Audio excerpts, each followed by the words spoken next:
Sariq sigir hikoyasi. Muso zamonlarida bir odam yashar edi. U juda boy, lekin befarzand edi. Uning akasida ikkita ogil farzandi bor edi. Akasi vafotidan keyin u bolalarni o'z qaramogiga oladi. Bolalar hasadgo'y va ochko'z bo'lib ulgayishar, ularni faqatgina amakisining boyligi va davlati qiziqtirar edi. Kunlarning birida ular o'zaro maslahatlashib amakisining olimini kutgandan ko'ra, uni o'zlari oldirishsa yaxshiroq bo'ladi, degan xulosaga kelishdi. Chunonchi amakisi doim ular bilan samimiy va mehribon bo'lib kelar edi. O'z maqsadlarini amalga oshirib, amakisini oldirib, uni jonsiz tanasini shahardan tashqariga olib chiqib tashlashdi. Ular hattoki jasadni dafn ham qilmay yerga tashlab ketishdi. Ular uyga qaytib kelishdi va odamlarning ko'zi uchun iglab, amakilarni yo'qolib qoldi. Kech qazib, sevimli amakilarni qidirgandek bo'lishdi. Amakilari o'zining atrofida juda tanilgan inson edi. Uning jasadi topilgandan keyin ikki qo'shni bir-birini qotillikda ayblay boshlashdi. Bu voqea Muso zamonlarida sodir bo'lgan edi. Shu sababli odamlar to'g'ri yo'l ko'rsatishlari uchun Musodan yordam so'rab oldilariga borishdi. Ular o'z kelishmovchiliklariga oydinlik kiritib berishlari uchun marhumni kim o'ldirganini so'rashdi. Shunda Muso Allohdan haqiqatni oshkor etishini so'rab iltijo qiladilar. Alloh ularga sigir so'yib, tili bilan dumini murdaning oldiga olib kelishlarini aytadi. Odamlar o'sha paytda bu narsani hazilga yoyib turli ahmoqona savollar bera boshlashadi.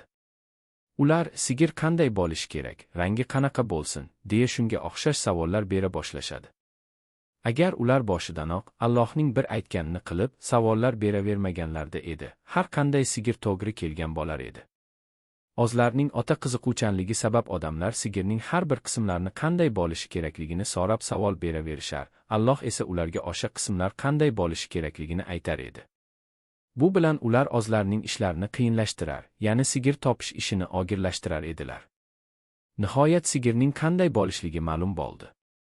Bunday sigir o'sha vaqtda bir kambag'al boladagina bor edi. Bu bola har kuni tog'dan omboriga o'tin tashir edi.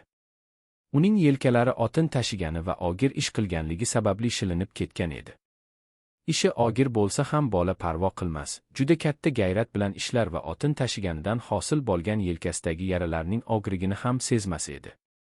Kunlarning birida u onasiga ishi juda og'ir ekanligini, o'tinlarni biror bir jonivorda tashishni xohlayotganini aytdi. Shunda onasi unga otasining sariq buzoqchasi bor ekanligi aytadi. U buzoqchani bolaning otasi podaga qo'shib yuborgan edi. Shundan keyin bola sariq buzoqchasini topib keldi. Keyin bolaning onasi sariq sigirni bozorga olib borib sotib, puliga eshak sotib olishini buyurdi, qolgan pulni esa saqlab qo'yishini aytdi. Eshak senga o'tin tashishda yordam beradi, dedi onasi. Bola bozorga yo'l oladi, bozorda sigir uchun 20 tanga berishadi.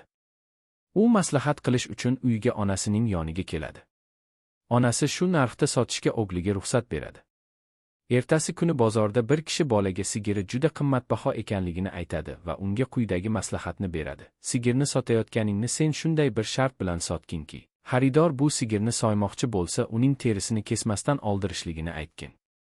Bu odam Alloh tomonidan yuborilgan bir farishta edi. U inson qiyofasiga kirib Allohning amrini bajarardi.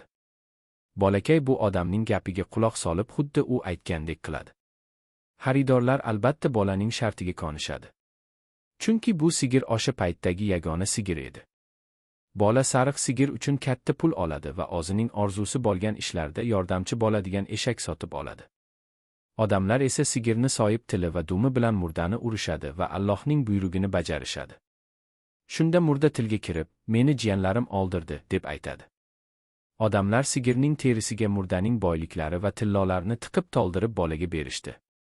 Bola uning sariq sigiri boyliklar bilan to'ldirilganini bilmas edi. Bu Allohning unga bo'lgan mehribonchiligi va rahmat nazari bilan boqqani edi. Chunki u bola doim onasini rozi qilib og'ir mehnat qilar va hech nolimas, o'z ishi bilan onasini xursand qilar edi.